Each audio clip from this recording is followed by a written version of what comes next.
Most of us are aware when we're in a less than ideal position, but if somebody holds us there in this crappy position, whether it's here or in a deadlift or in a squat, we tend to pay attention to it a little bit more.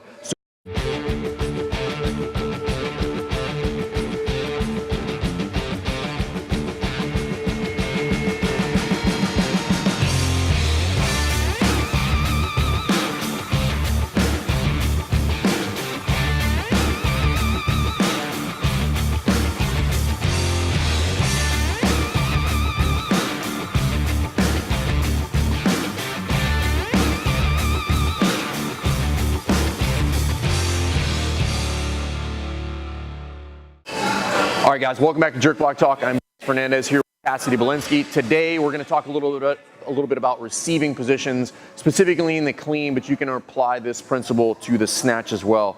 So if you've been around weightlifting for any number of days at this point, much less months or years, you've probably seen some pretty poor receiving positions. Primarily what we're talking about is power positions. So what I'm going to have Cassidy do is he's going to demonstrate two of the less than ideal receiving positions that we're here is in this forward position when he's kind of like doing the limbo with the knees pushed forward and relaxed. I don't want to have him hold that position. This is troublesome for a number of reasons. Primarily, when I get in this forward position with the knees pushed forward, the weight comes out of my heels. This is not going to transfer to a squat position because my athlete's going to have to go through a dramatic change of position to get back there. I'm just covering a lot of distance, very, very inefficient. So one of the two ways that we're going to show you here today to kind of start addressing this is with pauses. So most of us are aware when we're in a less than ideal position, but if somebody holds us there in this crappy position, whether it's here or in a deadlift or in a squat, we tend to pay attention to it a little bit more. So when you're warming up, have the athletes hold that position, whether it's good or bad, because in a good position, they can hold it for a while. But if it's a bad position, he's going to know pretty quickly and pause in this position. Good. Now push your hips.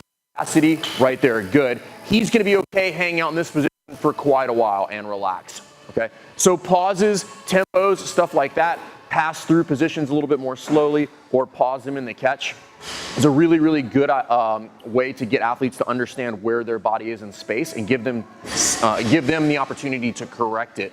Ideally, I would like Cassidy or my athlete to correct that position rather than me put hands on them and then correct them that way. That way they're going to learn a little bit faster. Now, the second way is a way to give them a little bit of tactile feedback. So we're going to move over here to the wall and we're going to go through it this way. Now, if you've done the level one, you've probably seen some degree of squat therapy or wall therapy for the push press where we have 2 points of contact on the wall, which would be the shoulders and the hip like this. If we have somebody for forward inclination in the push press, we would just have them do some dip drives. We're going to take that same principle, we're going to apply it to the clean in this position. And now the idea is I'm going to have him come up a little bit farther away from the wall. But when he sets up in this position, we're going to have him set up at the top of the knee for the clean. And then if his hips are not touching the wall, then I'm going to have him back up until he has contact at the hips. Now, the goal with this drill is to get the hips back to the wall when he catches in the receiving position. Good. Now, this is a little bit of a contrived position. I get it, and it's a little bit over-exaggerated. Go ahead and stand up. But the point is I'm giving my athlete something to get back to. If he misses this position and he goes back to that bad receiving position, he's going to know immediately, and he's going to have to make that shift back to hips back to the wall. And the idea here is to give them instant feedback so that if they're in the bad position or a good position, they'll know immediately and can make the adjustment. It's just like shooting, if you ever shot on steel, the idea of shooting on steel is instantaneous feedback because I can hear whether that round hit the steel or not.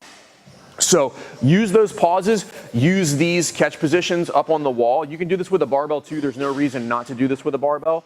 But I've had some really good success using that drill and had the light bulb go off for some athletes, giving them that feedback on the wall of just knowing I'm not in that position. I need to make the adjustment to get there. You don't have to spend a ton of time there. You can even line up your whole class and do this all over the wall just like you would for squat therapy or dip therapy for the push press. So again, use that pause.